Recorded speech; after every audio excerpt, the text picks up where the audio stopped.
Hi all, Assalamu alaikum. This is Shabana from Zara Fashion.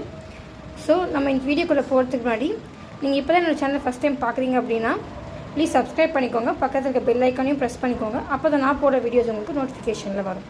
சரி வாங்க இப்போ வீடியோக்குள்ளே போகலாம். ஸோ நம்ம இன்றைக்கி பார்க்க போகிற கலெக்ஷன் என்ன அப்படின்னா umbrella tops, rayon mixed cotton. So sizes பார்த்தீங்கன்னா XXL சைஸ் அவைலபிளாக இருக்குது. ஸோ ஃபஸ்ட்டு கலர் பார்த்தீங்கன்னா உங்களுக்கு அழகான க்ரே கலரில் அழகான ஃபுல்லாக பாடி ஃபுல்லாக உங்களுக்கு மோட்டிவ்ஸ் கொடுத்துருக்காங்க. அண்ட் சென்டரில் பார்த்தீங்கன்னா உங்களுக்கு எம்ப்ராய்டரி ஒர்க் கொடுத்துருக்காங்க, தெரியுதுங்களா? So available sizes XXL pieces மட்டும் தான் இப்போதைக்கு அவைலபிளாக இருக்குது. வேணுன்றவங்க ஸ்க்ரீன்ஷாட் பண்ணி வாட்ஸ்அப்புக்கு புக்கிங் ப்ளேஸ் பண்ணிக்கோங்க. ஸோ செகண்ட் கலர் பார்த்தீங்கன்னா உங்களுக்கு அழகான navy blue colour. So body ஃபுல்லாக உங்களுக்கு ஒயிட் காம்பினேஷனில் கொடுத்துருக்காங்க. சென்டரில் உங்களுக்கு த்ரெட் ஒர்க் கொடுத்துருக்காங்க வித் டசல்ஸும் அட்டாச் ஆகிருக்கு. ஸோ அவைலபிள் சைஸ் பார்த்தீங்கன்னா XXL சைஸ்.